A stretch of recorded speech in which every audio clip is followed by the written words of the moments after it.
băteau. Trecură așa, certându-se de mama focului pe lângă popă, care, auzindu-i, îi privea cu multă mirare și nu știa ce să creadă despre ei. Nemai răbdându-l inima să-i vadă certându-se, ca om al lui Dumnezeu, cu gând împăciuitor, le strigă de sub salcâm: „Ce e, fiilor? Ce s-a întâmplat între voi, de vă certați atât de amarnic?”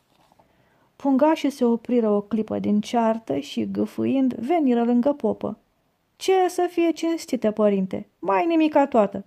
Iacă, prietenul meu spune că sfinția ta ai la piciorul drept 6 degete, iar eu îi spun că nu se poate una ca asta la o față bisericească și că ai 5, cum au toți creștinii.”